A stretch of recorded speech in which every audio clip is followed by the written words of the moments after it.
La restauration demain, c'est le sujet. Alors, avant de parler de la restauration demain, il faut qu'on comprenne bien une chose, c'est que la période dans laquelle on est aujourd'hui est une période de forte mutation de la restauration. Nous sommes dans un bouleversement complet de la restauration qui n'a strictement rien à voir avec la pandémie, mais rien à voir. Elle était déjà en marche depuis des années et la pandémie n'est qu'un accélérateur. En tout cas, quand j'entends parler de monde d'après dans la restauration, le monde d'après, c'est la même chose qu'avant, mais en pire. Si vous voyez ce que je veux dire, vous allez voir en quoi c'est en pire. Et des fois, c'est en beaucoup mieux. Mais il n'y a aucun changement, ni conjoncturel, ni structurel, ni comportemental. Ce n'est qu'un accélérateur. Alors, cette mutation du marché, elle repose sur le fait que la restauration est le seul pan de l'économie où l'offre et la demande bougent au même moment. Et quand vous avez l'offre et la demande qui bougent au même moment, ça crée ce qu'on est en train de dire là maintenant, une mutation profonde du secteur de la restauration. Alors, on va commencer par la demande. Le consommateur a radicalement changé ses comportements alimentaires hors domicile. Je dis bien hors domicile. Non pas depuis la semaine dernière, depuis la pandémie, depuis 3-4 ans. Il est passé par 4 phases extrêmement importantes sur 25 ans. C'est pour ça d'ailleurs qu'on se réveille là aujourd'hui en disant mais qu'est-ce qu'il veut ce consommateur, je ne comprends pas. Ben oui, parce que ça s'est passé tellement doucement qu'on a du mal à dire ben voilà. Alors que s'est-il passé il y a 25 ans qui est la phase 1? Alors, il y a 25 ans, il y a eu une crise que certains d'entre vous connaissent certainement qui s'appelle la crise de la vache folle. C'est un passage fondamental chez les habitants de cette planète, parce que la vache folle, ce n'est pas français, c'est planétaire. C'est la première fois que l'habitant de cette planète apprenait qu'un aliment ingéré pouvait lui entraîner de graves problèmes sur sa santé. C'est la première fois. On est en 1996. Qui se souciait avant 1996 de lire une étiquette, de me dire qu'est-ce qu'il y a dans mon assiette, ou de se taper Yuka, il n'y avait même pas Yuka de toute façon à l'époque. On consommait, on ne se posait aucune question. Phase 1. Cette phase 1 a entraîné une législation qui s'appelle la traçabilité. C'est obligatoire aujourd'hui, depuis 1997, de dire au consommateur d'où vient ce qu'on lui met dans son assiette. Et quand je dis assiette, c'est sandwich, salade, tout. Je vous en annonce. Phase 1. Et puis, il y a eu une phase 2. Alors, celle-ci est beaucoup plus récente. Elle date de 2013. Si vous retournez sur Internet et que vous regardez la particularité de 2013, c'est que 2013 a été une vague médiatique sur la restauration inédite. Vous allez me dire pourquoi? Parce que les députés et les sénateurs de ce pays, là je reviens en France, étaient en train de préparer la fameuse loi sur le fait maison. Loi qui a été votée en 2014. Rappelons-nous des dates parce que vous allez voir que la chronologie a beaucoup d'importance. En 2014, les députés et les sénateurs votent la fameuse loi sur le fait maison. Pourquoi je vous parle de ça? C'est qu'en 2013, il y a une émission de télévision qui a fait date. Elle est toujours visible en replay. Je vous conseille de la revoir si vous ne l'avez pas vue ou pas revue. C'est un envoyé spécial, un jeudi soir spécial fait maison. D'habitude, envoyé spécial fait 2-3 sujets dans sa soirée. Là, ils en font un qui dure 2h30. On a demandé à Envoyé spécial et à France 2, c'est le record historique de tous les temps de l'émission Envoyé spécial et France 2 nous disent ça m'étonnerait que ça soit battu. Donc, des millions de personnes sont en train de regarder cette émission. Pourquoi je vous dis ça? C'est parce qu'il y a un monsieur, pendant cette émission, qui a demandé à être extrêmement flouté. Nous qui connaissons beaucoup de monde, je vous assure, je suis passé 20 fois, je ne vois pas qui est-ce. Il y avait juste marqué en dessous de lui, directeur général d'une industrie agroalimentaire. Et ce monsieur dit, devant des millions de personnes, 80% des restaurateurs de ce pays ne fabriquent plus rien. Et là, vous avez des millions de personnes dans leur canapé qui disent qu'est-ce qu'il a dit, monsieur? 8 restaurants sur 10 me trompent, 8 restaurants sur 10 ne font pas le job, et là, le consommateur passe en phase 2, on est en 2013, de colère vis-à-vis des restaurateurs. On est en 2013, je le rappelle. Et cette colère vis-à-vis des restaurateurs qui ne font pas le job, c'est traduit par quelque chose que vous voyez de plus en plus dans la restauration, c'est que les murs des cuisines sont tombés. Cuisine ouverte, cuisine semi-ouverte, pour voir quoi? Pour voir qu'il y a des hommes et des femmes qui fabriquent quelque chose avec leurs petites mains. Phase 2, ouverture des cuisines. Et le consommateur est passé en phase 3 peu de temps après, en 2017. Et en 2017, nous qui enquêtons beaucoup les consommateurs, ils nous disent « je ne suis pas sûr que ça soit du fait maison, c'est pas parce qu'on voit des gens s'agiter là, il n'y a aucune preuve. Il est suspicieux. Et il passe en phase 3. Est-ce qu'il exige ou il souhaite? J'aurais même tendance, bon allez, on va dire oui, il souhaite, du minute personnalisable. Alors là, les choses commencent sérieusement à se compliquer. Pour être sûr qu'on se comprend bien, qu'est-ce que le minute personnalisable? Je vais vous prendre des exemples. Quand vous allez chez Starbucks et qu'ils vous donnent votre boisson chaude, vous avez une console sur votre droite, sur votre gauche, où vous avez du sucre vanillé, de la cannelle, du chocolat en poudre, etc., pour finir votre boisson ou pas. Je dis bien ou pas. C'est vous qui décidez, consommateur, si vous voulez finir, aromatiser votre boisson. OK. Quel autre exemple je pourrais vous donner? Bagelstein, que vous connaissez, qui est une chaîne de bagel. Ça fait des années, on leur a dit, quand on rentre chez vous, demandez ce qu'on veut comme pain, demandez ce qu'on veut comme accompagnement, demandez ce qu'on veut comme topping, demandez ce qu'on veut comme sauce. Et au fur et à mesure où vous avancez vers la caisse chez Bagelstein, vous avez votre bagel qui est en fabrication sous vos yeux. Minute, rien pour moi maintenant, personnalisable, j'interviens, non pas dans la recette, mais dans la structure. McDo, ayant vu ça, il y a 1500 McDo sur le territoire français, il y a 200 McDo qui sont en test, 200 sur les 1500, ou sur la borne, il vous décompose le burger ou le Big Mac et il vous dit, tu veux un double steak, tu m'enlèves le fromage, tu me rajoutes des tomates, etc. Petit aparté, je vous signale qu'avant que McDo fasse ce test avec ses 200 restaurants, le Big Mac que vous commandiez n'était pas le vôtre, puisqu'il arrivait dans votre sac ou sur votre plateau en 47 secondes. C'est la norme chez McDo. Comment voulez-vous faire un burger avec des frites, avec du pain en 47 secondes? Donc, il était déjà fabriqué. Il était en stand-by dans le bit. Aujourd'hui, lorsque vous commandez un burger sur mesure, vous attendez 6 minutes et demie. On a fait des chronos. 6 minutes et demie. Et le consommateur ne dit rien. Vous savez ce que c'est 6 minutes et demie? C'est horriblement long. C'est horriblement long. Avant, on disait qu'il était pressé, il ne supportait pas d'attente. 6 minutes et demie pour mon burger. C'est moi qui ai décidé ce qui est. Donc, vous avez bien compris ce que c'est que le minute personnalisable. La restauration rapide dit oh ben nous, c'est bon, le minute personnalisable, t'inquiète, on va le faire, il n'y a pas de problème. Et ils l'ont fait. Et il y a énormément de restauration rapide. Regardez les saladeries, Pizza Salade et plein d'autres qui vous disent qu'est-ce que tu veux dans ta salade, qu'est-ce que tu veux comme pâte, et je te rajoute ceci, et je te rajoute cela. C'est du minute personnalisable. Mais la restauration avec service à table, comment elle fait du minute personnalisable? Je leur ai dit, le minute personnalisable, vous savez ce que c'est pour vous? C'est de rétablir la grosse erreur qu'on a fait depuis 20 ans. Il ne se passe plus rien dans les salles de restaurant. On est devenus des preneurs de commandes et des porteurs d'assiettes. Eh bien, refaisons quelque chose au plus près de la table, refaisons des choses au plus près du client, refaisons des choses devant le client, pour le client. C'est ça le minute personnalisable. Il n'est pas question de donner au client la main sur la recette, pas du tout. La main sur le dernier centimètre dans son assiette, peut-être une sauce que je vais lui rajouter, un joli geste, un baba au rhum que j'insiste, je mets le rhum, je pose le rhum sur la table. Vous voyez, tous ces gestes-là, je ne parle même pas de flambage et de découpage, des trucs très compliqués, voilà. Je parle juste qu'il ne se passe plus rien à la table, il va falloir remettre en marche le service avec un grand F. Le service avec un grand F. C'est ça le minute personnalisable pour la restauration service à table. Pour la restauration rapide, c'est beaucoup plus facile pour eux. Et puis là, le consommateur est passé en phase 4, post-pandémie, cette fois-ci, on peut dire post-pandémie. Et c'est peut-être ça d'ailleurs qui provoque, comment je pourrais dire, le tri très sévère qu'il y a aujourd'hui, depuis la réouverture des restaurants, vous savez, en demi-jauge, en mai 2021, puis en demi-jauge, etc., puis full. Il y a deux styles de restaurateurs. Il y a ceux qui sont en croissance à 2 chiffres et ceux qui sont en décroissance très forte. Il n'y a pas de milieu. Et bien parce que le consommateur là, est passé en phase 4. Et la phase 4, aujourd'hui, alors vous allez voir, les choses se compliquent encore plus. Il ne conçoit pas d'aller dans un établissement où il n'y a pas d'expérience avec un grand E. Et alors là, si le consommateur trie aujourd'hui là-dessus, et il trie là-dessus, on va vers de très très gros dégâts. De très très gros dégâts.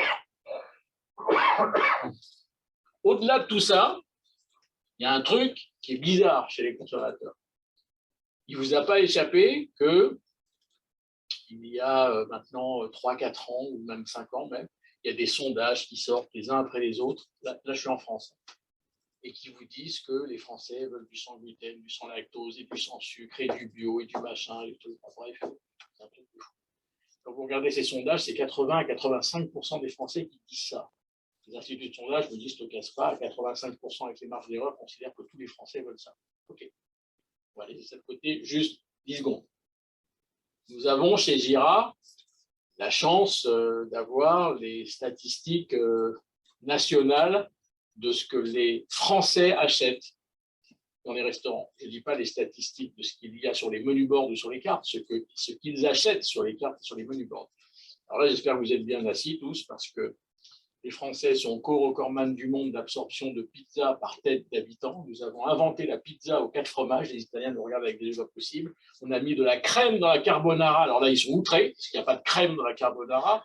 2 repas sur 3 se terminent par un café gourmand. 2 repas sur 3, n'importe quel nutritionniste vous dira qu'il vaut mieux prendre un dessert qu'un café gourmand.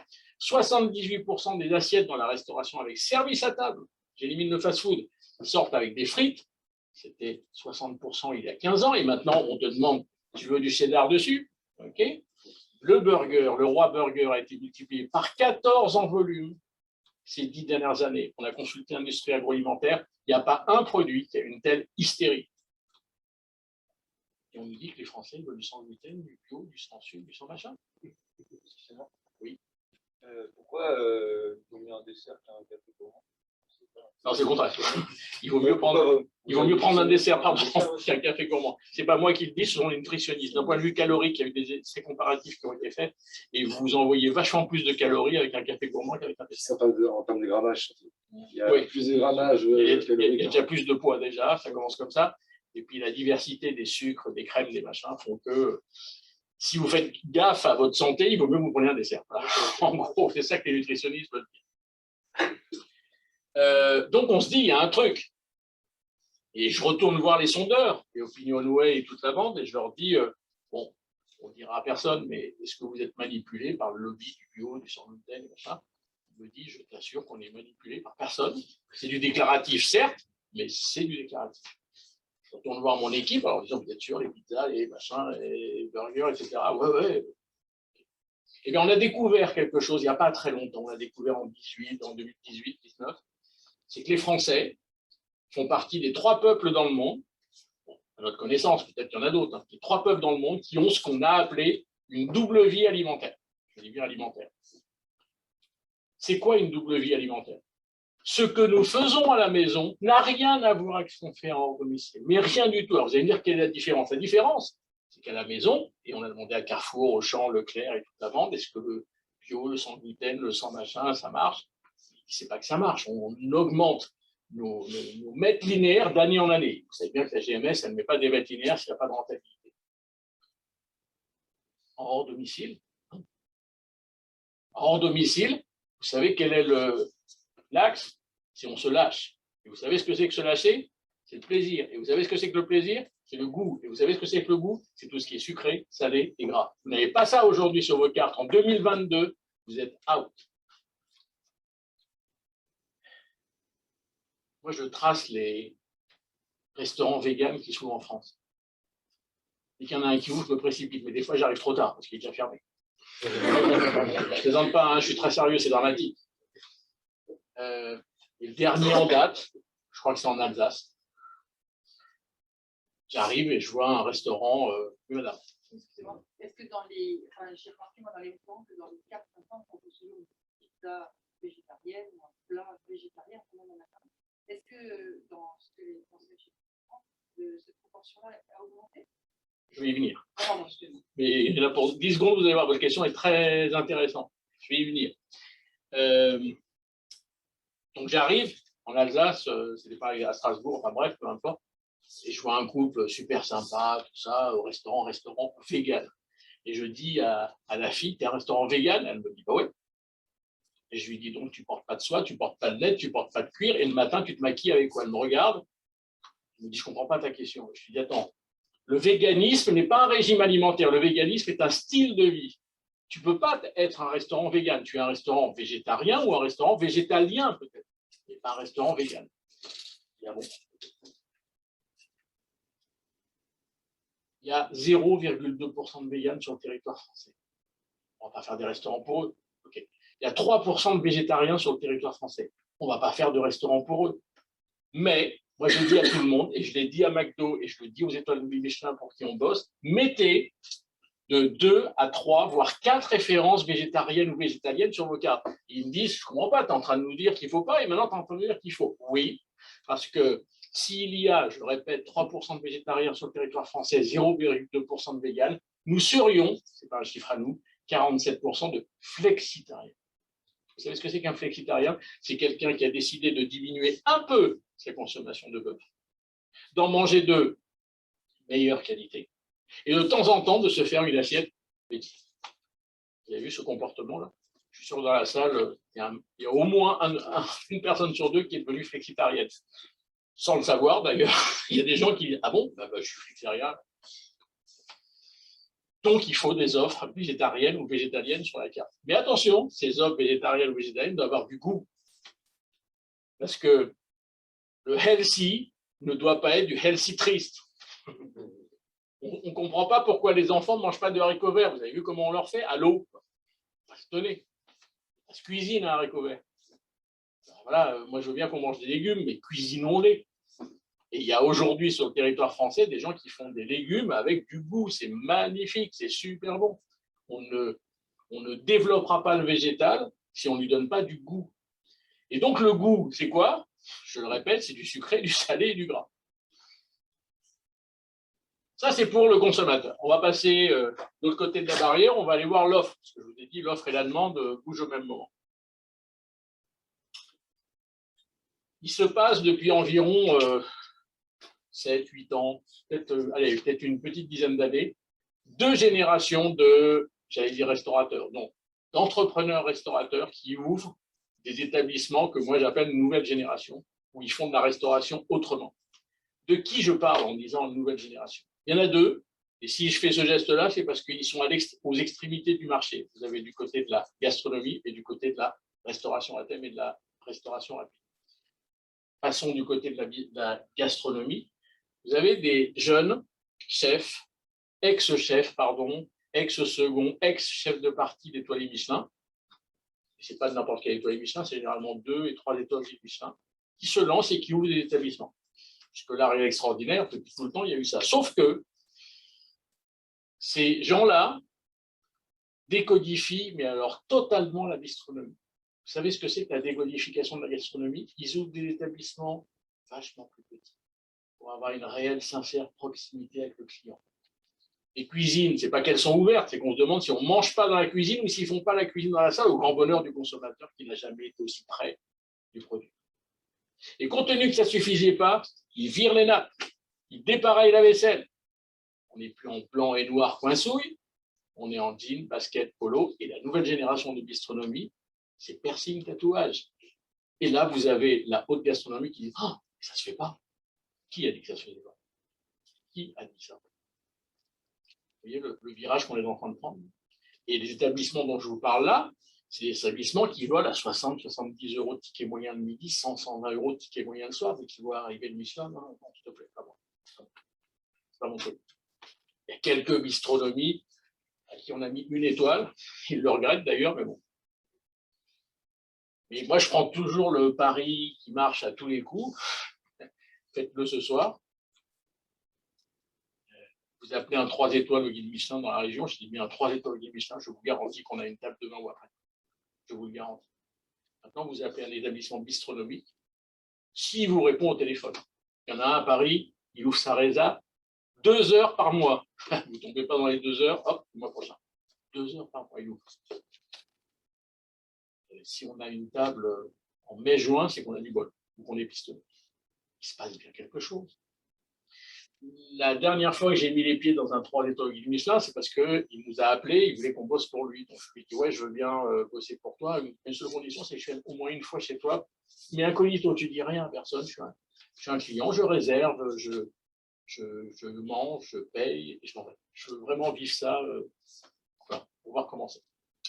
C'est probablement le repas le plus ennuyeux de ma vie que j'ai passé. Parce que là, pour 2 mois, il ne se passe rien. C'est un musée.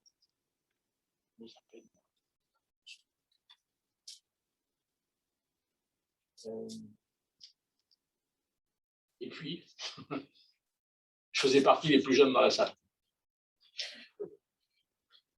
Là, il se passe quelque chose. Là, on se dit qu'il y a quelque chose qui est plus loin. Par contre, aller dans les établissements bistronomiques, alors là, je suis très, très au-dessus de la moyenne d'âge.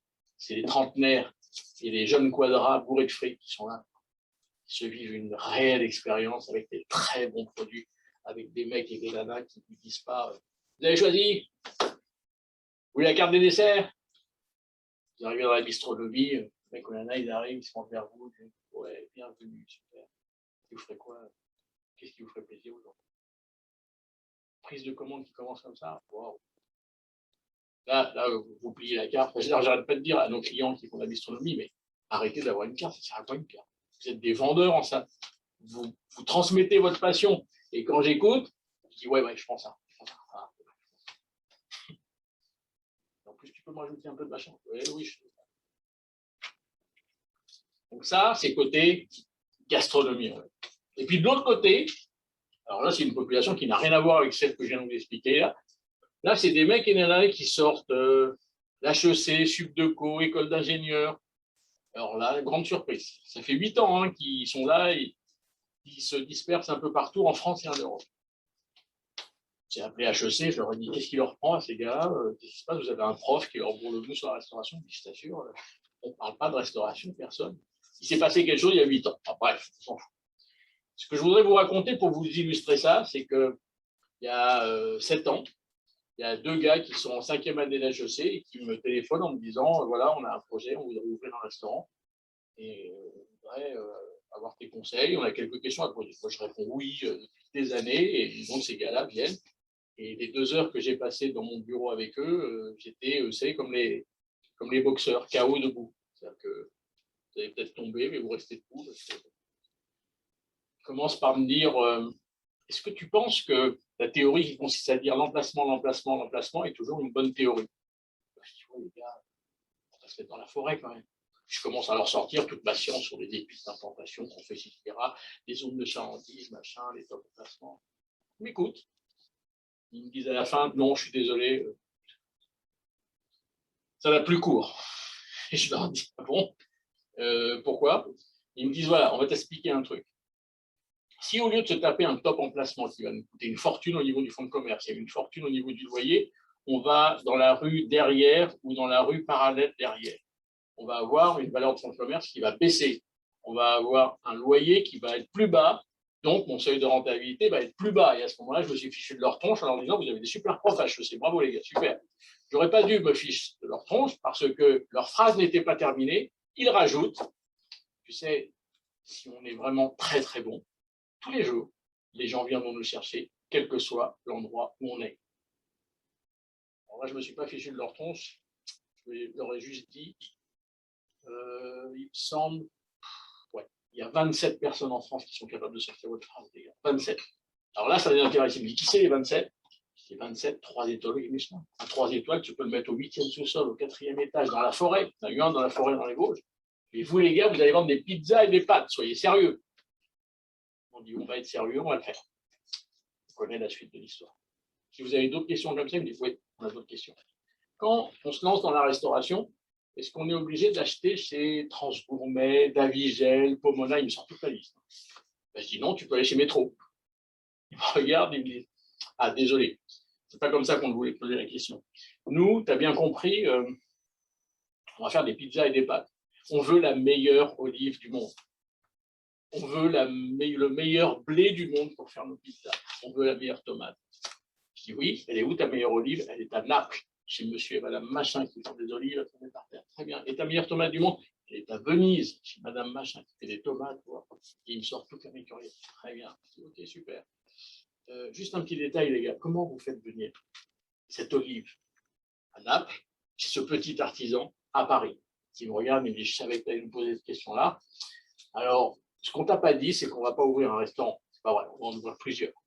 Et en fait, on s'est aperçu que l'artisan, qui fait de très très bons produits, et le restaurant, qui soit à Bordeaux, à Paris ou à Lille, peu importe, il y avait 4 ou 5 intermédiaires. Normal, il faut que le produit arrive là. Il arrivait à un prix vachement élevé, qui nous obligeait à le revendre cher pour le consommateur. Alors nous, on va virer tout ça et on va créer notre propre logistique. J'espère vous présenter, les gars. Sinon, on a fait nos calculs, jusqu'au 5e restaurant, on ne sera pas rentable. Au 6e restaurant, on commence à être rentable. Aujourd'hui, dans un groupe, il y a 27 ou 28 restaurants, il y a 3 semi-remorques tri-température qui se barrent tous les mois en Italie faire du ramassage. Les semi-remorques tri-température, du sec, du surge et du frais. Si vous avez d'autres questions, parce qu'en fait, vous comprenez que depuis tout à l'heure, ce n'est pas des questions qu'ils me posent. C'est moi qui suis en formation avec eux. Si vous avez d'autres, ils me disent ouais, on a bien analysé le truc. Il paraît qu'il y a une pénurie de personnel. Ah, je dis ouais, mais je pense que dans les années qui viennent, je ne savais pas ce qu'on sait aujourd'hui. Je ne sais pas pourquoi, mais je sens que ça va s'aggraver. Parce qu'on n'est pas bon, on ne paye mal, on fait des heures. Je dis ouais, ça on a bien vu. Je leur dis, ne me dites pas que vous avez une solution là. On a une demi-solution. C'est quoi ta demi-solution? Ils me disent, on va contourner le problème. On va aller chercher des gens qui sont des non-professionnels. On a bien compris que nos restaurants allaient être des restaurants italiens. On va aller chercher des étudiants italiens vivant à Paris. Je dis, ouais, effectivement, il n'y a rien de nouveau parce que McDo travaille avec des étudiants en France depuis 40 ans. Je veux dire, il n'y a strictement rien de nouveau. Ils me disent, ouais, tu nous as demandé, il y a une demi-solution. L'autre demi, on te la donnera dans quelques années. Okay. Quelques années plus tard, ils ont 5 restaurants, je crois, 5 ou 6 restaurants. Ils ont des restaurants avec 50 personnes.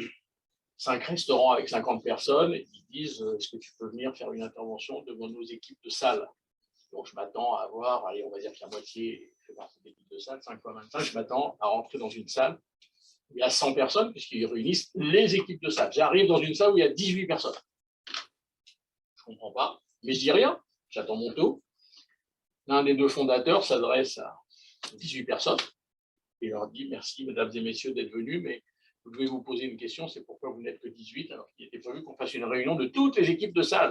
Et eux réagissent en disant, bah ouais, machin, il n'est pas là, mon copain n'était pas là, ma copine n'est pas là, bah ouais, qu'est-ce qu'on a fait? Chez eux, ils disent, qu'est-ce qu'on a fait pour être... Si vous n'avez rien fait, ou si plutôt vous avez fait quelque chose, on tient à vous dire que vous êtes en salle, la crème de la crème, vous êtes les meilleurs, vous faites un service à tomber par terre, vous avez la banane, vous faites ce que le client attend, un véritable service en restauration, alors bravo. Et il a les appareils pour ça quand même. Quoique, c'est bien. Mais non, ils avaient une autre idée en tête. L'autre idée en tête, il leur dit, puisque vous êtes les meilleurs, je ne vous dis pas, la transition qui était là, on fait partie de l'élite, des meilleurs. Il leur dit, puisque vous êtes les meilleurs, j'ai une proposition à vous faire, les gars. Enfin, les gars et les filles. Hein.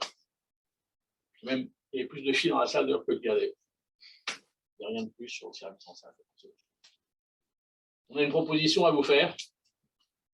Si vous, autant que vous êtes, vous me ramenez quelqu'un comme vous dans l'entreprise, qui a la même banane, la même pêche, etc., moi, je vous donne 100 € tous les mois en plus sur votre fiche de paye, tant que la personne restera dans l'entreprise. Vous savez ce que ça veut dire, ça? Renversement de la pyramide de management, auto-responsabilisation. J'ai vu il y a 2 mois une fille de leur groupe, elle a 8 filles en dessous d'elle. Elle est une entreprise dans l'entreprise, la fille. J'ai été la voir, je lui ai dit, mais comment tu gères 8 filles? Elle dit, je fais même des réunions du perso. Je dis, non, tu déconnes, quoi. Je dis, si. Mais je lui dis, mais beaucoup et quand tu fais les réunions du perso? Ah bah non, je ne peux pas les faire ici, je les fais à la maison. Turnover dans la restauration, 72%. Restauration de France, turnover chez eux, 12%. Vous savez combien coûte le turnover? Je rêve de pouvoir le quantifier. Ça coûte une fortune, le turnover. Je ne sais pas le quantifier. Mais eux, ils ont tout compris. Il faut combattre la pénurie de personnel, mais il faut surtout combattre le turnover. Ça s'appelle du cooptage rémunéré. Ce qu'ils font, du cooptage rémunéré. Et croyez-moi que la fille, là, avec ses 800 balles en plus à la fin du mois, elle sait ce qu'il faut faire pour les garder. Ah oui, il faut qu'elle s'occupe de ses 8 filles. Et avant que je reparte, elle me dit, j'ai repéré une 9e fille. Je pense que je vais la faire rentrer aussi.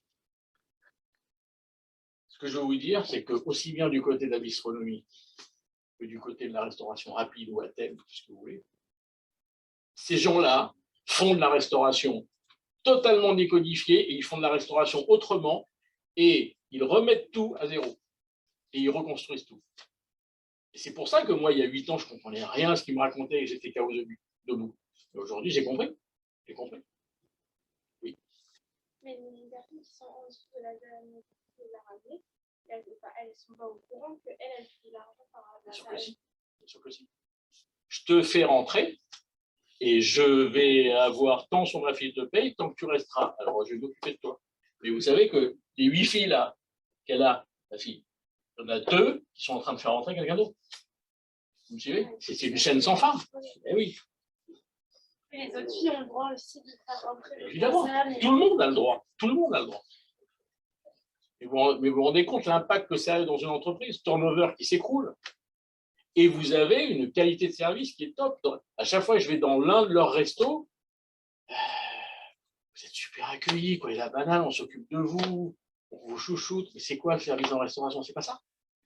C'est quoi le nom? C'est le groupe Big Mama. Mais je ne voudrais pas qu'on polarise sur eux, parce que ce que je vous raconter là, je l'ai vécu avec d'autres qui ont. Je ne sais pas si vous connaissez le groupe Paris-New York. Voilà. Il y en a plein d'autres dans la restauration rapide, dans la restauration avec service à table, dans le grill, dans le burger.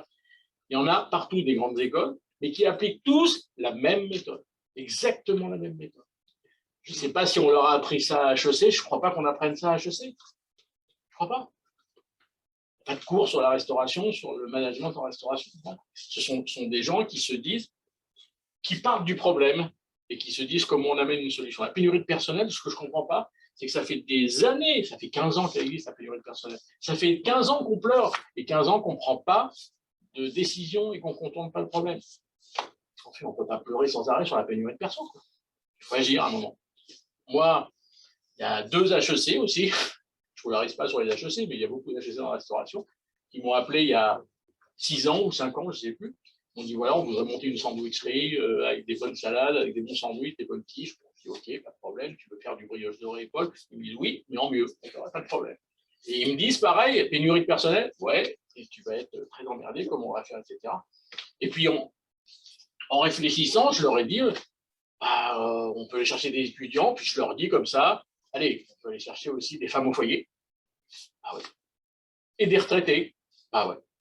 Et ils ont tiqué sur les retraités, ils ont appelé leur concept, nos grands-mères ont du talent. Et en service, ce sont que des retraités. Alors oui, c'est vrai, les filles, elles sont plus lentes que les pros. C'est vrai. Mais elles sont la banale, elles sont gentilles, elles s'occupent de vous. Qu'est-ce qu'ils veulent d'autre, le consommateur? Qu'est-ce qu'il veut d'autre?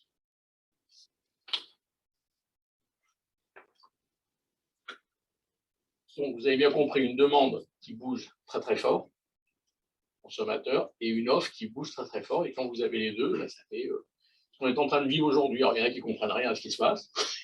Il y en a qui ont tout compris et qui se disent qu'il faut qu'on fasse de la restauration autrement. Et c'est les deuxièmes qui ont raison. Bien sûr qu'il faut faire de la restauration autrement. Et puis, on a eu là, en 2021, en mai 2021, une reprise, une réouverture des restaurants. Très paradoxale. Pourquoi était-elle paradoxale? C'est que du côté consommateur, il y a une hystérie qui a eu lieu quand on a ouvert en demi-jauge terrasse. Je ne sais pas si vous vous souvenez, en mai 2021, il y a presque un an maintenant, les terrasses étaient prises d'assaut. On était en demi-jauge terrasse, pas d'intérieur. Prise d'assaut, des résas terrasses.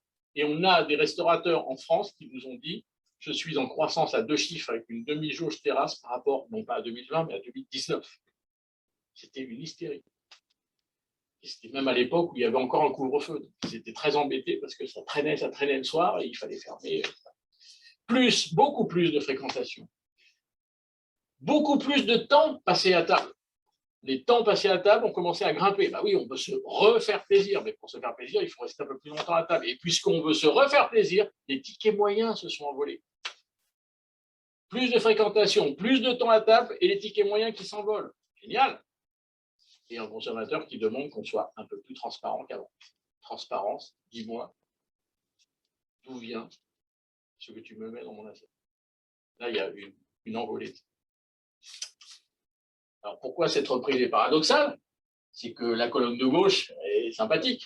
Mais il y a la colonne de droite, côté restaurateur, ben, il a moins de personnel pour assurer cette poussée d'activité. Frustrant.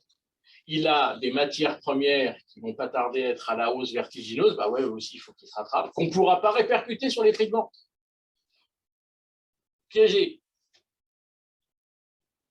Troisième niveau, les restaurateurs me disent en 2020, j'ai fait pour la première fois du click and collect ou de la vente emportée, click and collect à l'ancienne, non digitaliste, ou du drive, ou de la livraison. Ben, je lui dis, continue. Il me dit, tu veux que je continue avec quel personnel? Je n'ai pas le personnel pour faire. Piégé. Et puis, au-delà de ça, vous avez une dégradation du modèle économique qui s'accentue. On fait de plus en plus de chiffre d'affaires avec des marges qui descendent de plus en plus. Pourquoi? Parce qu'on est arrivé à un stade en France, on a une restauration qui est chère quand même en France, par rapport aux autres pays. On ne peut plus répercuter sur les prix de vente. Le consommateur, le restaurateur, pardon, est passé de la crise sanitaire à une crise de croissance. C'est dramatique, ça. On l'a expliqué à des personnes du ministère de l'économie qui ont du mal à comprendre, mais que c'est un problème d'avoir un afflux de fréquentation et de chiffre d'affaires parce qu'on ne peut pas assurer. Donc une reprise qui est top en activité, mais pas top au niveau de la gestion de la reprise. Au-delà de tout ça, vous avez 22 paramètres qui ont changé dans la restauration qu'il faut prendre en compte aujourd'hui, qu'on ait ou qu'on n'ait pas un restaurant ou qu'on veuille en créer un. Le premier de ces paramètres-là, je ne sais pas si vous savez, mais il y a deux modes de distribution dans la restauration. Vous avez ce que chez Zira on appelle la VAC, vente au comptoir, et le SAT, service à table. VAC, vous savez ce que c'est? C'est j'arrive à un comptoir, je regarde soit un menu board dans une vitrine, je dis je veux ça, je paye et je mange après, sur place ou ailleurs. Le SAT, c'est je m'assois, je regarde une carte, ou un QR code maintenant sur mon téléphone, je mange et je paye après. Donc, vous avez le service à table, le vrai service à table, parce que dit McDo, McDo ne fait pas de service à table. McDo vous amène à table ce que vous avez commandé, ce n'est pas du service à table. Et puis la vente au comptoir. Pour la première fois en 2013, au pays de la gastronomie, le chiffre d'affaires de la VAC est passé devant le SAT. Et ça ne fait que s'amplifier, puisque en 2019, dernier pointage, on est à 57,42. Et là, on va sortir les chiffres 2021 dans peu de temps. Je pense qu'on est à 60-40. Et ça ne fait que s'amplifier. Et vous savez pourquoi ça s'amplifie? Ce n'est pas parce que les gens s'engouffrent dans le fast-food. Pas du tout. C'est parce que la restauration rapide en France a un côté qui est unique au monde. C'est qu'on a une restauration rapide qui est montée en gamme de façon extraordinaire. Extraordinaire. Kebab, 5 € de ticket moyen. En France, nous avons de la restauration rapide à 28 € de ticket moyen. 28. Vous pensez bien qu'il y a des gens qui délaissent le service à table moyenne gamme pour aller dans la restauration rapide très haut de gamme à 28 €. Voilà pourquoi la vente au comptoir ne prend pas sur le service à table. Excusez-moi. Oui. Il y a un critère qui est ultra important aussi également, et que je pense que c'est le point le plus important pour moi, c'est aussi les besoins en financement. C'est qu'aujourd'hui, si on veut créer un restaurant, même si c'est un service à table, on n'a pas créé de restaurant auparavant. Aujourd'hui, par rapport à 2020, en tout cas depuis 2020, on ne le finance pas. C'est-à-dire que sur de la vente en takeaway ou emporté, c'est OK, c'est un mode de restauration qui est périn et qui aujourd'hui fonctionne. Donc les banques ont cette confiance pour créer un service en takeaway ou comme vous l'appelez en VAC. Mais pour la création de restauration traditionnelle, dite assise, non. Bon, il y a des sources de financement. Oui, mais je vous assure qu'elles se sont beaucoup amoindries. Je vous conseille de laisser tomber LCL, BNP Paribas, Crédit du Nord, et d'aller chercher des business angels, des fonds incubateurs, des tours de table. On a monté des coûts avec des tours de table, vous ne pouvez pas vous imaginer. Oui, mais les demandes de financement prennent plus de temps de cette recherche. Oui. Je vous le dis. Et je vais vous dire, s'il y en a d'entre vous qui ont envie de monter des affaires, je vous conseille le tour de table. D'abord, c'est des mecs de Bimama qui m'ont appris ça, c'est qu'eux, ils ont démarré. Alors, c'est clair, Jérôme Sédou, je ne sais pas si vous connaissez l'oncle de Tigrane Sédou, le mania de l'audiovisuel, Pathé Gaumont, etc. Bon, c'est facile de démarrer quand on a un nom qui s'appelle Jérôme Sédou. Mais ça m'a donné une idée, et je l'ai fait avec 3 de nos clients ces 5 dernières années. On est allé taper à la porte d'une dizaine de patrons du CAC 40. Le mec me dit, mais jamais il nous recevra. Je dis pourquoi? Ce sont des gens qui ont une particularité, les patrons du CAC 40, c'est qu'ils adorent la restauration. À titre perso, ils n'engagent pas leur groupe, évidemment. Et à titre perso, eh ben, il y en a qui m'ont dit super ton projet, je mets 100 000 euros à titre perso, je mets 50 000 euros. Et vous constituez un tour de table très facilement avec ces gens-là. Mais ce n'est pas obligé que ce soit du CAC 40, on peut aller chercher un chef d'entreprise, on peut aller chercher un médecin. Je sais pas, la restauration, c'est devenu extrêmement sexy, instagrammable. Il y a un truc, et il y a des gens qui, à titre perso, veulent s'engager là-dedans. Le patron de Total, il n'engage pas Total dans un restaurant. Non, il s'engage à titre perso. Xavier Niel, quand il est rentré dans le groupe, il n'a pas engagé Free, il a engagé lui, Xavier Niel, personnellement. Au début, il a mis ça pour rigoler, maintenant il rigole moins, parce que plus les petits que ça a fait. Donc, la vague qui passe devant le SAT. Deuxième grand changement, alors ça, ce changement, j'adore. On a regardé ce que les Français consommaient. Alors, comment il faut lire ce slide? Nous consommons 3,5 millions de portions de cuisine thaï. Alors vous allez me dire, on s'en fout du thaï, parce que 3,5 millions par an, sachant qu'on est 66 millions de personnes, ça ne représente rien. Mais je vais vous dire pourquoi on a appris le thaï. C'est parce que, je ne sais pas si vous vous rappelez, notre président de l'Assemblée nationale, qui ne l'est plus d'ailleurs, Jean de Rugy, je crois, avait eu une sale affaire sur le dos, c'est qu'il faisait des soirées avec du homard tous les soirs avec ses potes. Et ça avait fait une polémique pas possible, ça s'est parti dans tous les sens. Et à l'époque, Macron a demandé à Sibeth Ndiaye, qui était la porte-parole du gouvernement à l'époque, de calmer tout le monde sur cette affaire-là. Et Sibeth Ndiaye, elle fait une conférence de presse, que vous pouvez revoir d'ailleurs sur YouTube, et elle dit, je ne vois pas où est le problème, les Français mangent autant de homard que de kebab. Notre standard, il a pété. Non, mais plus standard, HS. Donc, il a fallu qu'on chiffre ce que les Français mangeaient en homard. Il se trouve qu'ils mangent 4 millions de portions de homard par an. Autrement dit, que dalle, parce que vous allez voir où est le kebab. Voilà. Donc, exceptionnellement, on a fait le homard et on va arrêter de faire le homard parce que bon, ça n'a plus beaucoup d'intérêt. Donc là, on va regarder les poids moyens, les poids lourds et les poids super lourds. 60 millions de sushis. Portions sushis. 65 millions de crêpes. Alors là, c'est un chiffre quand même qui m'étonne parce que le sushi vient d'arriver il y a une dizaine d'années. La crêpe est là depuis tout le temps, c'est traditionnel, ça fait partie du patrimoine. Et ben, crêpe, c'est crêpe et galette. Hein. C'est pas que les crêpes sucrées. On est compte que le sushi est en train de talonner la crêpe. Quoi. Pourquoi? Parce que c'est hyper saisonnier la crêpe dans nos esprits. Là, vous allez voir, là en février, là, et puis on va retomber. Puis on est linéaire, et puis en février prochain, et on va remonter. Puis comme ça. Les crêperies sont très localisées autour de la gare Montparnasse à Paris. Il y a 7500 crêperies sur le territoire français. Vous en avez 75% en Bretagne. On va. Et puis on n'a pas le réflexe de dire on va faire une crêpe. On a plutôt le réflexe de dire on va faire un burger, un indien, un chinois. On n'a pas le réflexe, ça se sent, on se fait une crêpe. C'est un truc de dingue. Allez, on va continuer. 80 millions de tacos, pas le tacos mexicain. Désolé, le slide il n'est pas bon. Ça, c'est pas des tacos. Tacos à la manière au tacos, c'est des kebabs, ça c'est pas bon. 80 millions de tacos, French tacos, pas le tacos mexicain, je te rappelle. Là, c'est les petits pois, là. Les petits pois de légumes. On va rentrer dans les pois moyens, 350 millions de bagels. Là, on rentre dans une cour honnêtement plus élevée. On va continuer. Ah bah tiens, voilà nos kebabs. 380 millions de kebabs, 4 millions de homards. Je ne sais pas si vous voyez, le homard, on va vite enlever de ce slide qui n'a strictement aucun intérêt. Mais bon, c'était pour Sibeth Ndiaye. On va continuer. 550 millions de salades. Quand même. Il fallait bien que la salade se positionne quelque part. Elle se positionne plutôt bien. Et alors là, vous allez voir le podium des numéro 3, numéro 2 et numéro 1. Je vous le dis tout de suite, les 3 qui sont en tête sont irrattrapables par tous ces produits et irrattrapables entre eux. Autrement dit, les dés sont jetés. Je pense que vous avez raison, mademoiselle. Numéro 3, pizza. Vous avez dit tout à l'heure, nous sommes co-recordman du monde d'absorption de pizza par tête d'habitants. On achète et on consomme de la pizza, mais tous les jours. Vous trouvez de la pizza partout. Deuxième position, le burger, 1,7 milliard. Regardez, il y a 600 millions de pièces entre les deux. La pizza ne rattrape pas le burger pour une simple et unique raison, c'est que le burger aussi, il avance très vite. Donc, même la pizza, si elle court derrière, elle ne rattrapera pas. Et alors, le roi incontesté, Sandwich. 2 milliards 600 millions.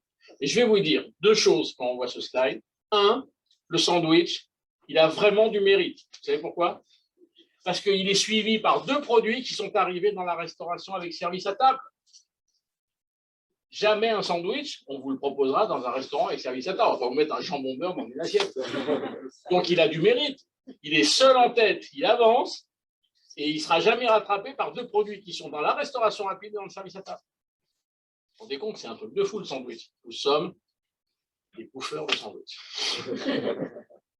Deuxième chose que je voulais vous dire, est-ce que vous remarquez quelque chose dans ces 2, 4, 6, 11 produits? Il n'y a pas quelque chose qui vous saute aux yeux? La malbouffe? Non, je ne pensais pas à ça. Les crêpes? Non. Il y a un produit. Il y a...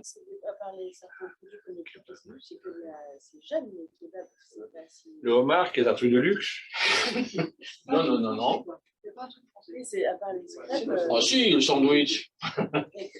Non, il faut le regarder sous un autre angle. Regardez sur, donc j'ai dit, 6, 5, 11 produits. Sur les 11 produits, vous en avez 7, donc l'immense majorité, qui sont faites à base de blé, de pâtes et de pain. C'est la règle magique en France. Vous n'avez pas de pain en France, vous n'avez pas de pâtes, vous n'avez pas de blé, au sens propre et au sens figuré.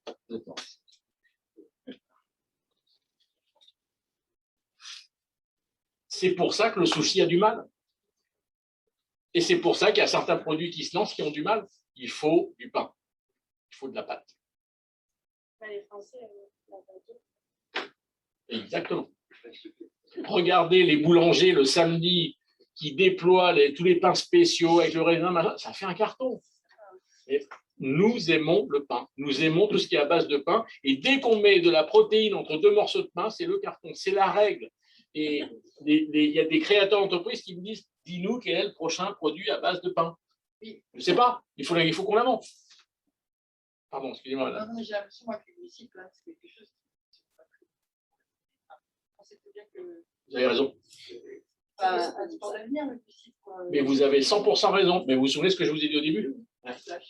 On se lâche. Les sandwichs, on ne les mange pas à la maison. Hein. Le burger, allez, la pizza, c'est un truc de dingue.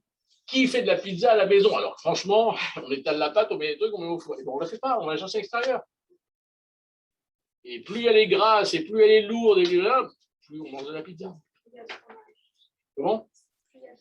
Ah bah oui, il a 4 fromages. Peut-être qu'on va monter 5 fromages. On sera à l'été après. Ouais. Ces produits de masse dont je vous parle, qui font un carton, attention, j'ai entendu dire, ouais, c'est très fast-food, malbouffe, tout ça. Regardez, ils sont en train de monter en gamme de façon extraordinaire. Aujourd'hui, je vais vous en citer un, Homer Lobster. Vous connaissez Homer Lobster? Ce sont des gars qui sont des génies. Ils se sont dit, le sandwich qui fait un carton, et ben moi, je vais en inventer un, mais avec du pain brioché, dans lequel je vais avoir un effiloché de homard, du homard, etc. Ce petit machin que vous voyez là, ça mesure ça, en vrai. 18 balles. Compte tenu que ça ne suffit pas, on va en prendre 2, 36. Ouais. Ils font un carton, ces gens-là. Ils sont demandés partout. On veut des lobsters, on veut des Homer de lobster. Grillé, qui est à sa droite. Un jour, je rencontre Hugo Desnoyers. Vous connaissez Hugo Desnoyers? C'est le boucher star qu'on voit souvent à la télé dès qu'on parle de Doge. Bref. Et il y a quelques années, il me dit c'est vrai que les gens mangent beaucoup de kebab en France. Je dis ouais, de toute façon, on n'est pas de kebab. Et il me dit si on sublimait le kebab, ça ferait quoi? Je dis sublimer le kebab avec ma viande, avec du super bon pita, des frites qui viennent, enfin des pommes de terre du Nord-Pas-de-Calais. En fait. Et il a monté grillé à son nom. Kebab, je vous dis, c'est 5,50 de ticket moyen. Chez lui, c'est 18. Vous envoyez un kebab à 18 €. Bon, ok, c'est à Paris. Il n'ose pas sortir de Paris pour l'instant. On va voir s'il peut aller avec ça. Anne-Sophie Pic, en haut à gauche, avec son Daily Pic, elle fait des verrines. À l'intérieur, elle met des entrées, des plats et des desserts qu'elle supervise elle-même à Valence. 28 € de ticket moyen en restauration rapide. Elle a une LS, libre-service. Restauration rapide, elle n'est pas en service à table. Anne-Sophie Pic, 3 étoiles au guide Michelin. Bon, je ne vais pas tous vous les passer. Vous comprenez, regardez, Merci en bas à gauche. MERSEA. C'est de la restauration rapide à base de produits de la mer qui est coachée accompagné par Belin, notre fameuse étoilée à base de produits de la mer. On a un commentaire sur Oui. Florence Bouyala qui nous dit que Homer Lobster vient d'ouvrir place Gambetta à Bordeaux. Eh bien voilà, bonne nouvelle. On va se faire un lobster tout à l'heure. C'est une qualité. Hein. Ouais, préparez votre portefeuille à carte bleue. Je ne sais pas s'il rentre à Bordeaux avec les mêmes prix parisiens, mais c'est ça. Les cuisines s'ouvrent de plus en plus dans tous les types de restauration. Là, vous avez plein de concepts et vous remarquerez que les cuisines, quand elles s'ouvrent au max. Ce n'est pas des cuisines où on a abaissé le mur et où on voit à la taille, on voit quasiment tout. Et vous allez voir, tout à l'heure, je vais vous montrer une petite vidéo qui vous montre, pour moi, les champions du monde de la cuisine ouverte. Vous allez voir, on ne peut pas faire plus. Vous allez voir. La VAC, on en parlait tout à l'heure, la vente au comptoir, elle est en train de devenir de plus en plus grande sous l'impulsion de concepts que vous devez connaître, les food halls et les food courts. Okay, c'est quoi des food halls ou des food courts? C'est des énormes surfaces où on met plein de stands autour et plein de places assises au milieu.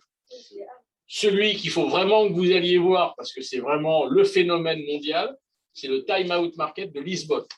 C'est un peu loin d'ici, mais c'est à Lisbonne. 26 cellules dans un coin improbable de Lisbonne. Alors, c'est devenu maintenant un lieu de destination dans Lisbonne.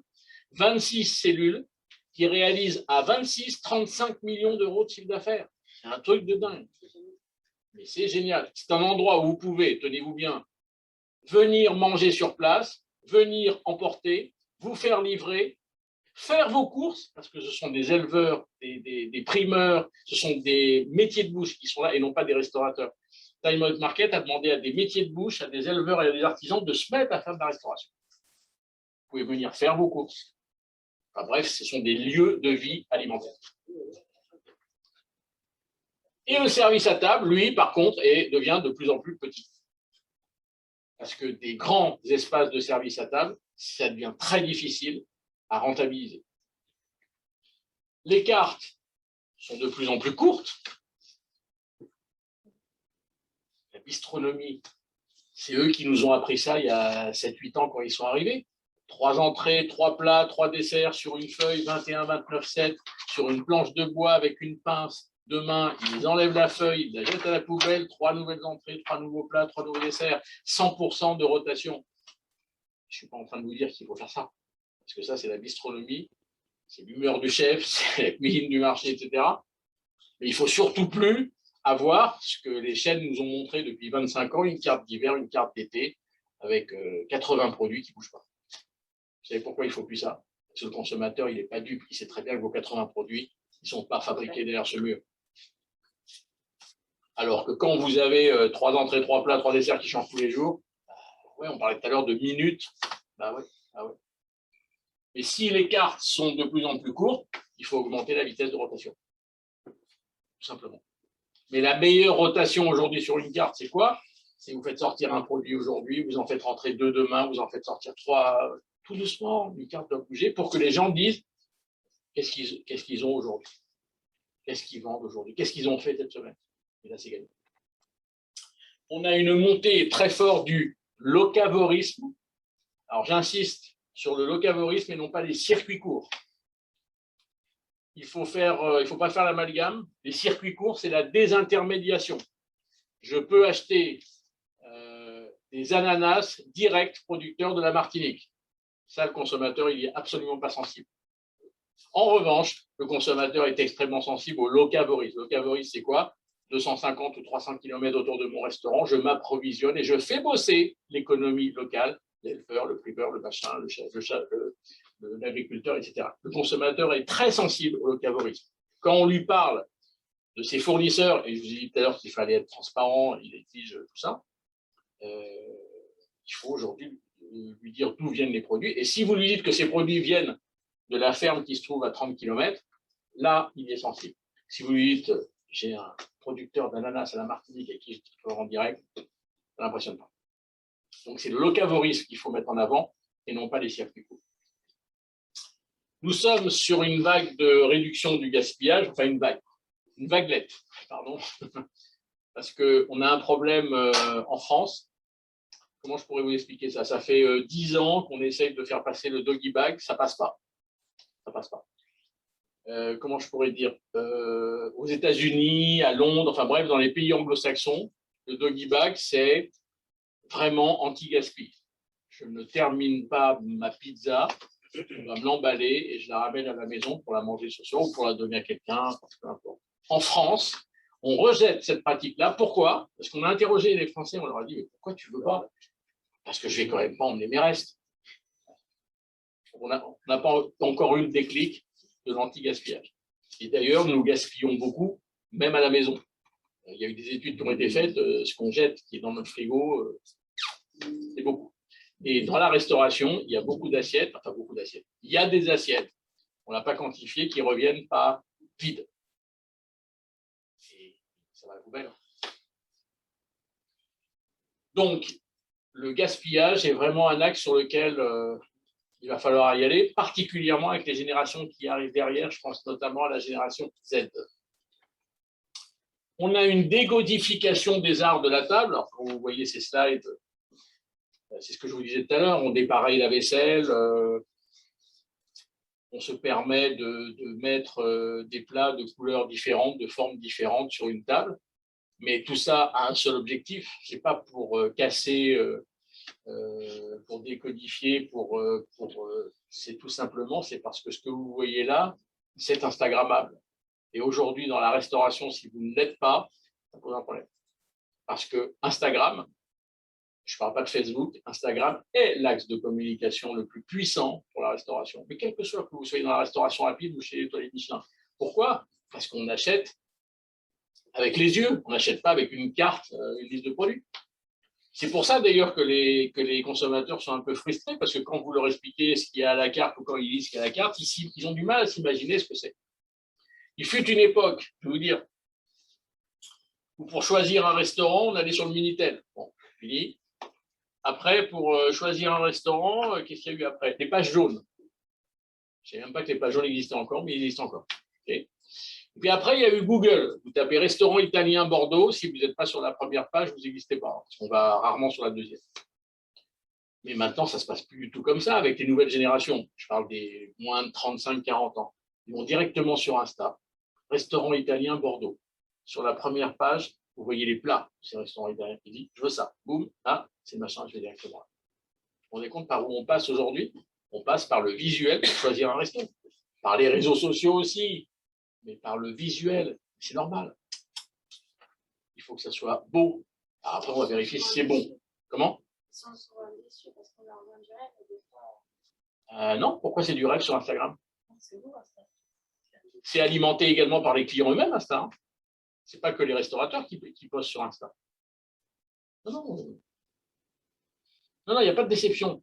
Là où il peut y avoir déception, et là je vous suis, c'est quand j'achète sur une marketplace Deliveroo, Uber Eats. Ah là, ouais. Parce que là, on me fait de belles photos. Mais là, ce n'est pas des photos clients, c'est des photos du restaurateur. Super belle pizza, magnifique, etc. Mais ce qui arrive, ce n'est pas la même tête. C'est la technique McDo. Vous avez vu un peu les pubs McDo à la télé, le burger, en quel état il est magnifique. Vous avez déjà mangé un burger comme ça? Moi, jamais. Ils ont fait, la directrice commerciale, elle a fait un annonce là-dessus où ils expliquent que pour préparer le burger de la photo, il faut 4h30. Ah oui, c'est un truc de dingue. C'est les mêmes ingrédients, mais 4h30. Il y a des psites, il y a du vernis, il y a des pics pour que la viande se tienne bien. Enfin, c'est un boulot de dingue.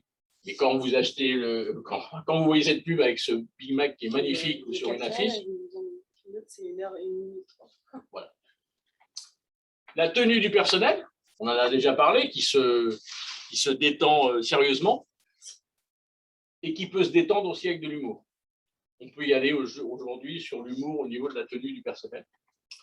Et puis, on a aussi un truc qui est assez extraordinaire depuis quelques années, c'est le développement des contenants. Et vous remarquerez que ces contenants sont la plupart du temps ronds. C'est intéressant ce rond là qui s'est installé dans la restauration, mais c'est un rond qui est en couleur. Alors qu'avant, on avait du rond, une assiette, historiquement, c'est blanc et rond. Mais on est plutôt sur du rond qui ressemble de plus en plus à un bol. Voilà. C'est ça la grande tendance. Je voudrais attirer votre attention sur deux photos là. En haut à droite, vous avez quelqu'un que vous connaissez évidemment parce qu'il est très médiatisé en ce moment, c'est Jean Humbert, ex-Top Chef, qui a pris la suite d'Alain Ducasse au Plaza Athénée. Je l'ai croisé il y a, je ne sais plus, 6 ans ou 7 ans, et il me dit on peut décodifier, on peut aller beaucoup plus loin que ça. Je lui ai dit oui, et il a eu l'idée d'aller voir Kaiser, boulanger, et il lui a demandé de lui faire un bol en pain. Et à l'intérieur de ces bols en pain, il a mis des entrées et des plats, et il a créé les bols de jambon. Donc ce bol, il est comestible, puisque c'est du pain. C'est écolo, mais c'est gros gaspillage parce qu'on ne bouffe pas de ce pain-là. Voilà, donc c'est limite. Et j'attire votre attention sur en bas à gauche. Je ne sais pas si vous connaissez, c'est un dessert. C'est le dessert qui est en train de cartonner et qui va faire une émeute, qui va virer tout, la crème brûlée, les profiteroles, etc. C'est le açaï bowl. Vous connaissez açaï bowl? Ouais. Alors pour ceux qui ne connaissent pas, le açaï est une baie brésilienne qui ressemble étrangement à la myrtille, qui est malaxée, etc., qui fait un lit un peu crémeux. Ce n'est pas comme du Nutella, mais bon, voilà. C'est extrêmement sain. Les nutritionnistes disent le açaï, c'est bon, tu peux en bouffer autant que tu veux. Sur lesquels il y a des fruits et des coques. Ça fait un truc magnifique comme ça. C'est le dessert qui est en train de s'installer. Vous irez voir sur Google Images, vous tapez açaï bowl, vous allez voir. Et le pendant de l'acai bowl en sucré, bah, c'est les Pokéballs, évidemment, dans le salé. Et c'est pour ça que tout ça, et je boucle avec ça, est hyper beau, donc Instagrammable, et donc très vendeur.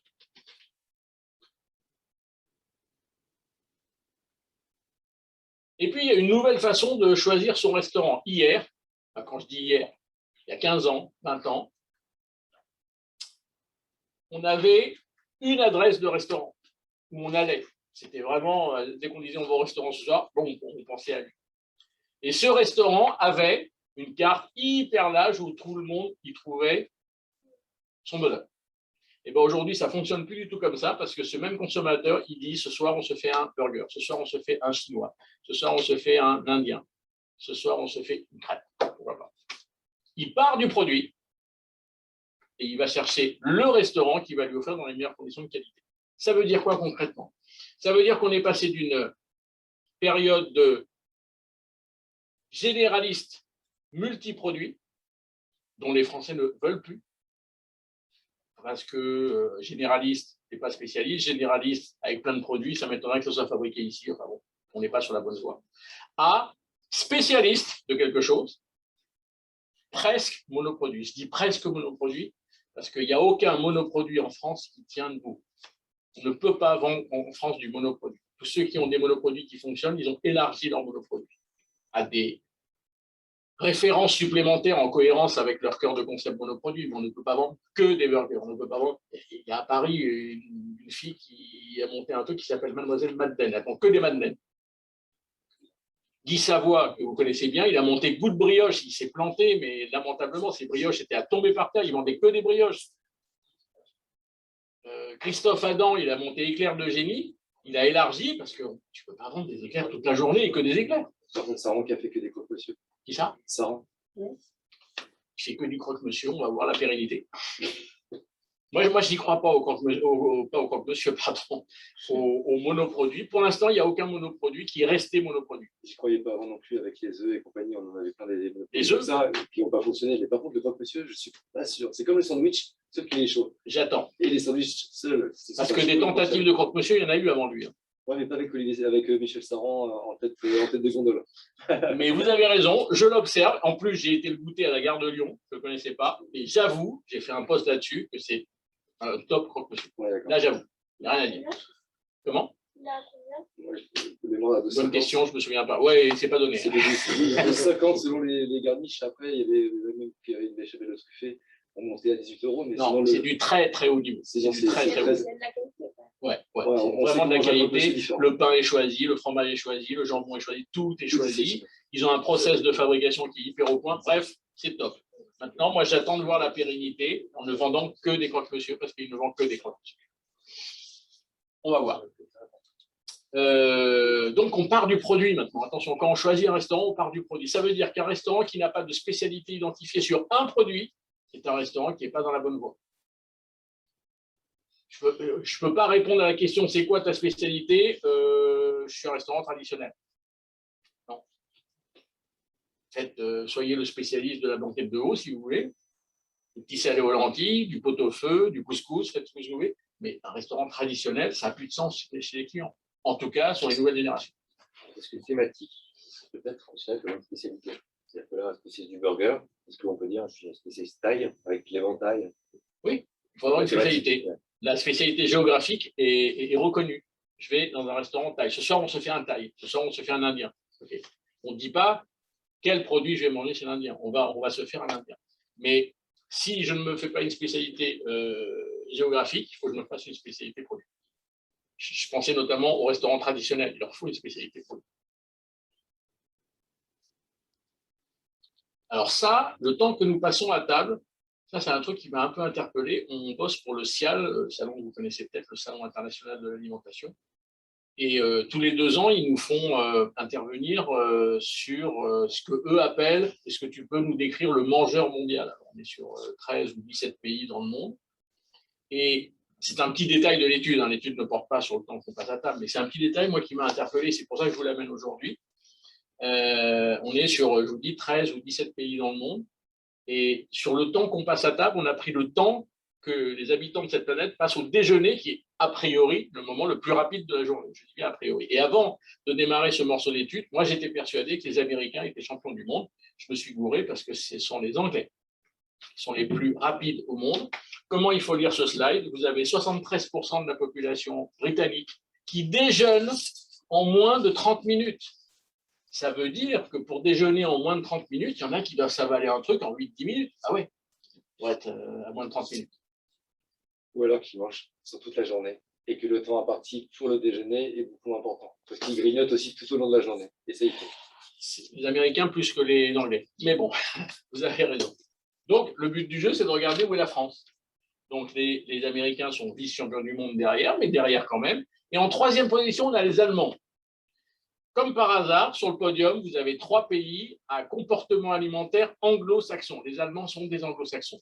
Les Anglais et les Américains sont évidemment des anglo-saxons. Donc, on va continuer à chercher la France.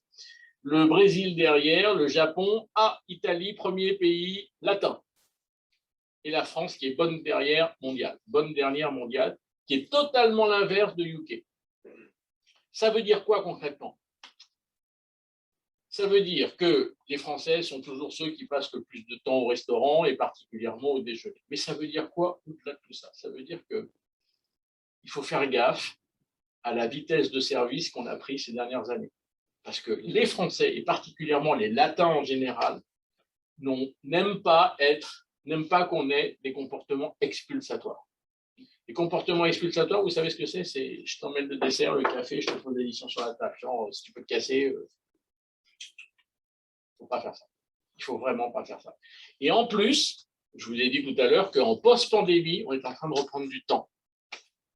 Et je pense que aujourd'hui, on est à 31 minutes de moyenne au restaurant en France. 31 minutes. Okay, on est descendu à 31 minutes. Les Américains, au même moment, sont à 19. Il y a 2 possibilités, sachant que les Américains et les Français sont descendus au même moment. Soit, trajectoire 1, on va rejoindre les Américains vers les 19, soit on en a marre de manger vite et qu'on va peut-être remonter. Moi, je pense qu'on ne va pas descendre, rejoindre les Américains, on va plutôt remonter. C'est ce qu'on est en train de faire aujourd'hui. C'est ce qu'on est en train de faire aujourd'hui. Oui. Je sais, déjeuner et dîner ensemble, mélangés? Non, c'est que le déjeuner, ouais, ça. C'est que le déjeuner. Donc, vous imaginez le dîner. Alors, il y a également ce qu'on appelle une double déstructuration du repas. Je m'explique. La première déstructuration, je ne sais pas si vous savez, mais la structure entrée, plat, dessert, qui est une structure classique dans un restaurant classique, ne pèse plus que 13% des repas pris au restaurant. Ça veut dire que 87% des repas au restaurant avec service à table sont structurés entrée plat ou plat dessert, sachant que les Français sont 3 fois plus plat dessert que la moyenne européenne. Vous vous souvenez, le café gourmand, on veut terminer par du sucré, etc. OK. On déstructure notre repas. OK.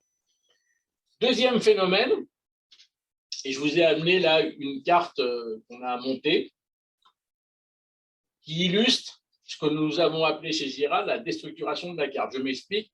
Le groupe Fauchon, vous connaissez, a construit un hôtel place de la Madeleine et nous a dit est-ce que tu peux t'occuper de tout le rez-de-chaussée pour nous dire ce qu'il faut faire en restauration de Place de la Madeleine. Donc, on fait des études, machin, on réfléchit avec eux, etc. Et on monte une brasserie. Jusque-là, rien d'extraordinaire.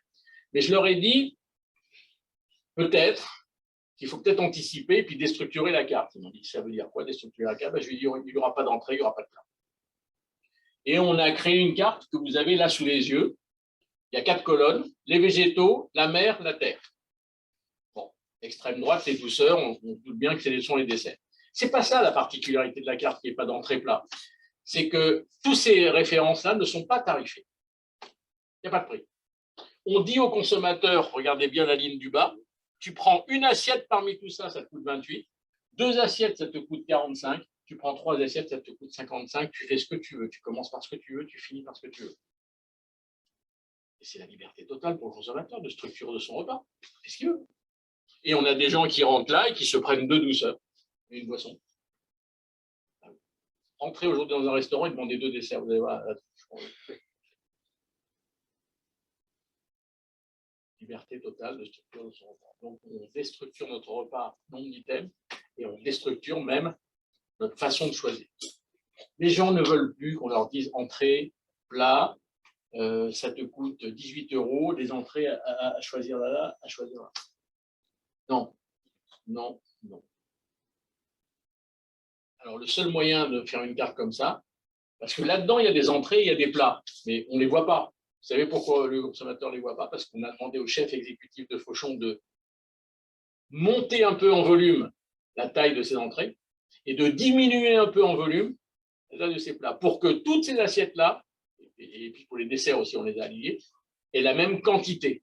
Je ne sais pas si je suis clair. C'est hyper important. Et là, le consommateur ne se pose plus si c'est une entrée ou c'est un plat. Qu'est-ce qu'il veut? Double déstructuration. Le consommateur est exigeant sur la traçabilité, on en a déjà parlé. Les murs des restaurants, vous l'avez déjà dû le constater, sont de plus en plus tapissés d'explications sur la provenance des produits, sur les fournisseurs, sur la philosophie, sur la charte. Il faut aujourd'hui prendre la parole. Un restaurateur qui ne prend pas la parole sur ses produits est un restaurateur, je vous assure, qui est suspicieux aujourd'hui. Attention, il faut parler au consommateur. Ce consommateur est fragmenté dans ses prises alimentaires. Alors, il fut une époque, il y avait le déjeuner et le dîner. Les nutritionnistes nous disent qu'il faut petit déjeuner. Je ne sais pas si vous savez, on avait fait une étude il y a 7 ans ou 8 ans, parce que les gens nous disaient, mais si, les Français petit déjeunent, vérifie. On a fait une grosse étude pour un salon, je crois que c'était pour Equipotel.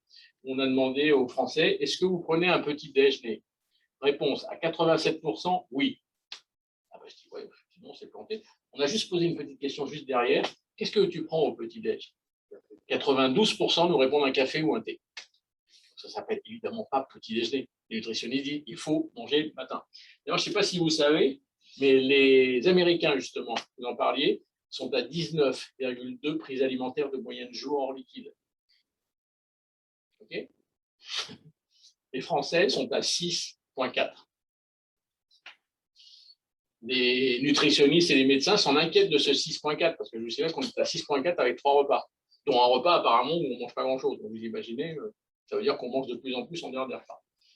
N'importe quel nutritionniste vous dira que c'est le modèle américain qui est le bon. Pas les 19,2, vous allez comprendre. C'est que les Américains, les Anglo-Saxons mangent beaucoup le matin, un peu moins à midi, et pratiquement rien le soir. Remarquez, avec tout ce qu'ils ont bouffé dans la journée, c'est à peu près normal. Nous, on fait tout le contraire, je vous signale. On mange quasiment rien le matin, on monte en puissance le midi, et le soir, on fait la fête. N'importe quel nutritionniste, encore une fois, vous dira qu'il vaut mieux le modèle américain, sans manger, entre les repas, bien évidemment. Et d'ailleurs, un nutritionniste célèbre m'a expliqué un truc, il m'a montré les courbes d'obésité et de surpoids sur la planète. Les Finlandais, les Danois, les Suédois, etc., sont comme sur le modèle américain. Ils mangent beaucoup le matin, moins le midi et quasiment rien le soir. Mais eux, ils sont à 4 prises alimentaires de moyenne jour. Autrement dit, ils ne mangent pas entre les repas comme nous, comme les Américains, d'où les courbes de surpoids et d'obésité qui sont vachement faibles chez eux. Donc, les nutritionnistes disent c'est la démultiplication de notre alimentation durant la journée qui favorise, je ne sais pas que c'est la seule raison, le surpoids et l'obésité. Et la France n'est absolument pas sur une bonne piste avec ses 6,4, je vous signale. Mais bon, je referme la parenthèse. Donc, il faut petit déjeuner. Il y a encore des gens qui ne petit déjeunent pas, donc il y a un encas du matin qui monte. On grignote dans la matinée, les 10h30, 11h, 11h15, et on grignote. On est plutôt là sur du sucré. Ensuite, il y a le déjeuner. Et compte tenu que le déjeuner se déstructure, il y a une pause gourmande qui monte. Bon, théoriquement, ça ne devrait pas tarder à cette heure-là. On devrait commencer à se dire si on grignotait un petit truc. C'est plutôt sucré. Frigo vide, je vais revenir dessus parce que vous allez voir, ça c'est un peu spectaculaire. Le dîner. Et il y a un 7e moment qui n'est pas véritablement encore arrivé en France, c'est ce que les Américains appellent late night. Ils remangent vers 23h minuit. Il faut les excuser, hein, c'est parce qu'eux, ils dînent vers 18h30, donc c'est normal qu'à 23h, il y ait encore une petite faim.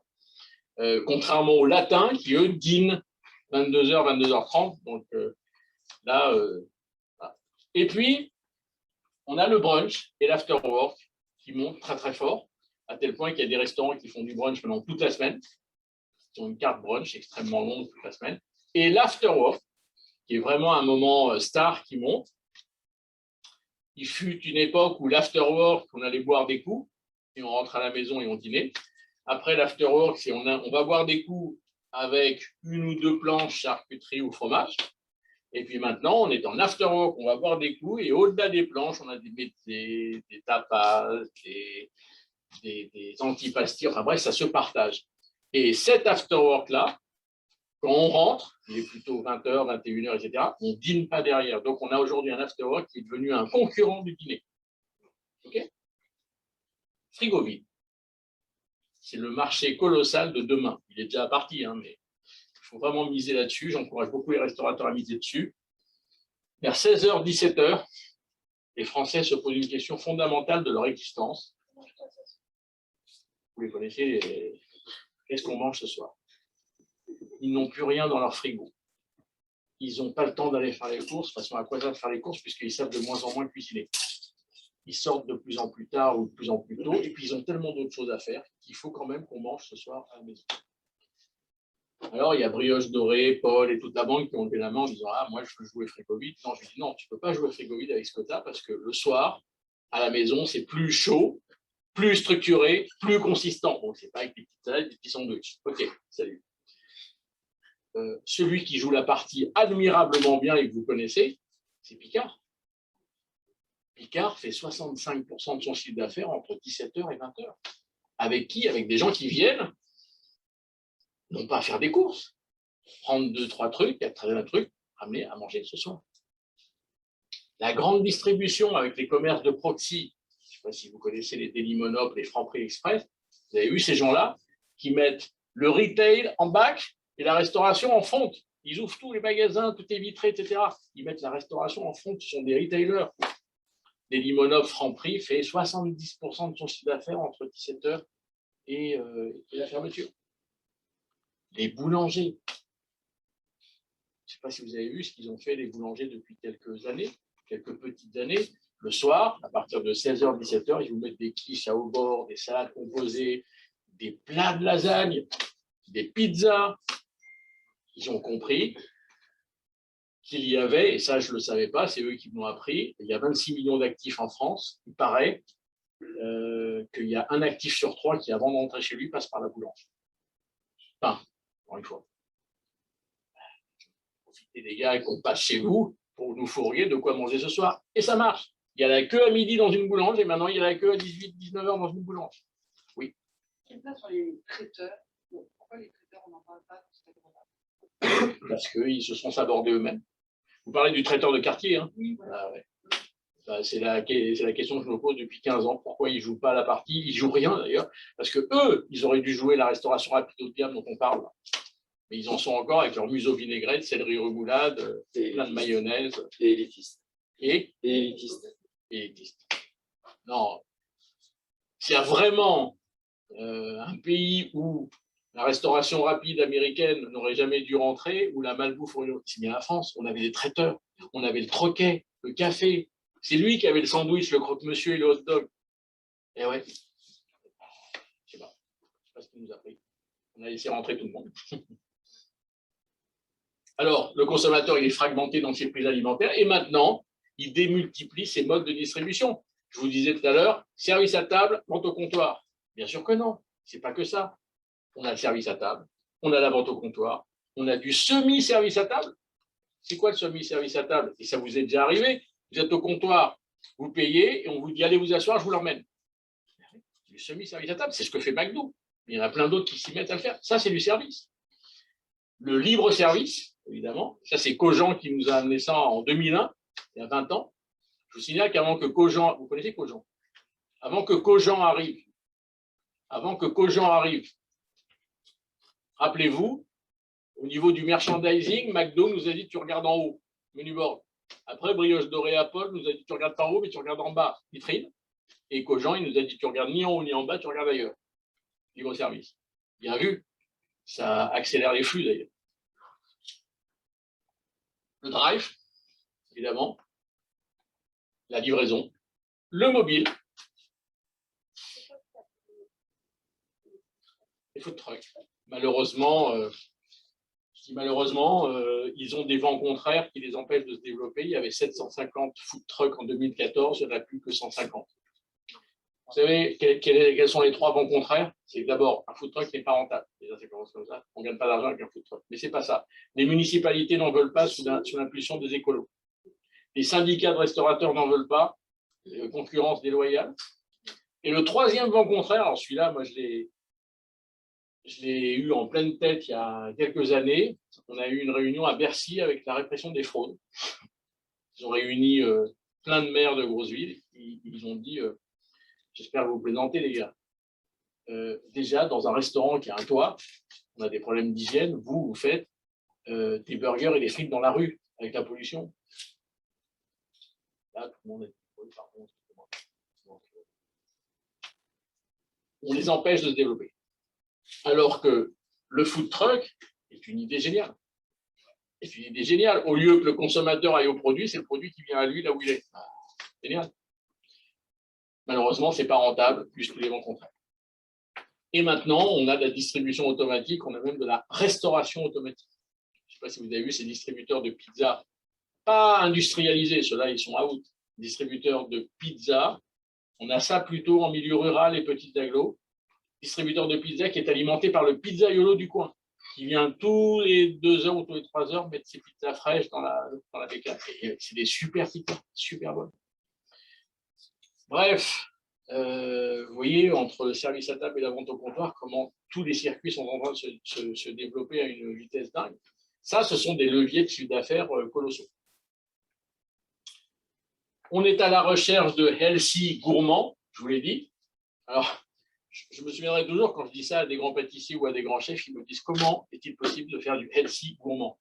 Healthy fait du bien à ma santé, gourmand, ça me fait plaisir. Le plaisir étant le goût c'est le sucré, le salé et le gras. Et bien, à force de faire de la recherche, il y a des chefs, des pâtissiers qui ont trouvé la technique pour que la courgette remplace le beurre, par exemple, dans un gâteau au chocolat. Je ne sais pas si vous savez. Il vaut mieux manger de la courgette que du beurre. Moi, je vous assure, j'ai mangé des gâteaux à la courgette, c'est pas reconnu qu'il n'y avait pas de beurre. Le jus de pois chiche qui remplace les œufs dans la mousse au chocolat. J'ai fait un blind test avec des mousses au chocolat, il y avait du jus de pois chiche et il y avait du beurre. Et il y avait des pâtissiers avec moi. On n'a pas vu où était le beurre. On n'a pas vu où était le jus de pois chiche. Qu'est-ce que je pourrais vous donner comme exemple? La date qui remplace le sucre. Donc, cet axe de healthy gourmand, ça y est, on est parti. Les chefs et les pâtissiers ont compris qu'il ne fallait pas supprimer le sucre, il fallait le remplacer. Parce que si vous ne sucrez pas, vous ne provoquez pas de plaisir. Et s'il n'y a pas de plaisir, on n'achète pas. Il y a un pâtissier, il y a 5 ans, qui a monté à Paris une pâtisserie où il a tout viré. Le sucre, le beurre, il a tout viré. Et il a fermé au bout de 6 mois, quoi. Je veux dire, n'importe quel être humain, quand il mange une pâtisserie, il a envie de se faire plaisir. Et si vous n'avez plus de sucre, plus de beurre, plus de... voilà. Et les chefs de cuisine, ils disent comment faire de la cuisine sans gras. Une excellente question. Sans gras. Il faut que ce soit gras, mais sans gras. C'est compliqué, hein, mais en tout cas, on est sur un axe majeur de healthy gourmand. Pourquoi on est sur un axe healthy? Parce que ça y est, on a compris, et pas uniquement les Français, qu'il y avait un rapport étroit entre notre alimentation et notre santé. Partant de là, les gens font faire de plus en plus attention à ce qu'ils mangent. Mais ils ne veulent pas faire l'impasse sur le plaisir. C'est ça l'équation à résoudre. Pardon? Je fais attention à l'heure. Justement, on ne va pas tarder à terminer. À la recherche de partage. Le partage, alors je vous disais les entrées, les plats et les desserts. Aujourd'hui, il y a une nouvelle gamme qui arrive dans la restauration qui sont le partage, dans lequel il faut mettre des entrées, des plats et des desserts. Il faut laisser le client se partager ce qu'il a envie de partager. Et on va terminer par cette vidéo. C'est là où je vais avoir besoin de son. Tout à l'heure, je vous parlais d'expérience. C'est quoi l'expérience? Parce qu'on me dit toujours, c'est quoi l'expérience? Alors, je vous ai dit tout à l'heure, il faut réintroduire le service en salle. Mais on me dit, mais c'est quoi concrètement le service en salle? Donc, je répète, c'est qu'il se passe quelque chose dans les salles. Et je vais vous montrer un petit tour du monde qu'on vous a préparé de ce qu'on entend par le retour de l'expérience en salle ou l'arrivée de l'expérience en salle. Voilà, le voilà. Hop, le voilà.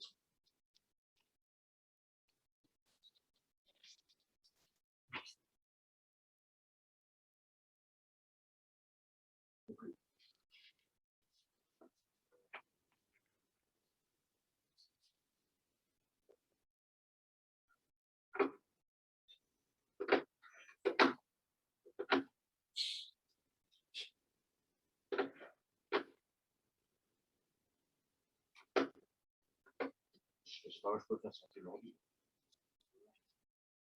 Je vais faire sortir l'ordi et le mieux pour une minute.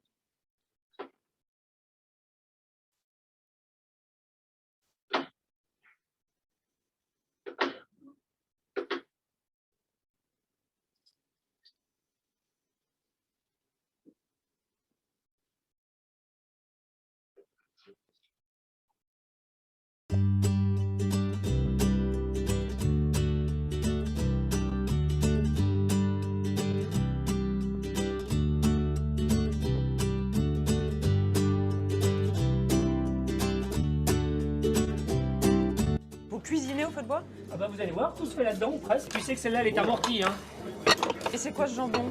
Alors ça, c'est des célos espagnols en 24 mois de séchage. Mais on n'est pas en appellation pata negra parce qu'on a que 50% de race noire. C'est les jambons top. Alors le vin, faut m'expliquer parce que... Tu vas à la cave, entre le prêt à la cave et le prêt à table, tu rajoutes 10 € par bouteille.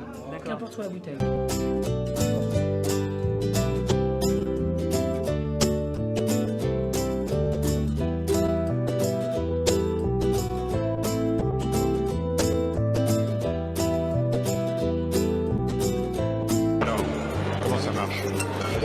Sauce. Les gens sont sympas ici ou pas? Et voilà, et après, nous mélangeons tout ça. Oh là, c'est beau, hein. Qualité. On a l'impression de faire la cuisine devant les gens et les gens ils aiment bien. Comme ça, il n'y a pas de triche, c'est généreux, c'est bon, accompagné d'un bon gratin, de l'ail confit, la petite sauce qui va bien. Là, vous m'avez dit, ici, les gens ils viennent chercher quelque chose qu'il n'y a pas à la carte.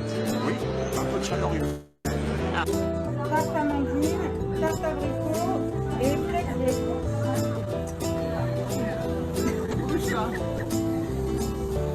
Encore une maman.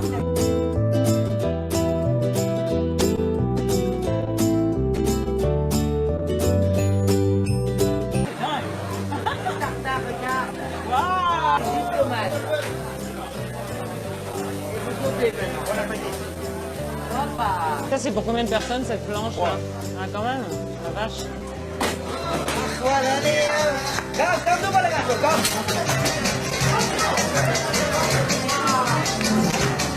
C'est pas que de la nourriture.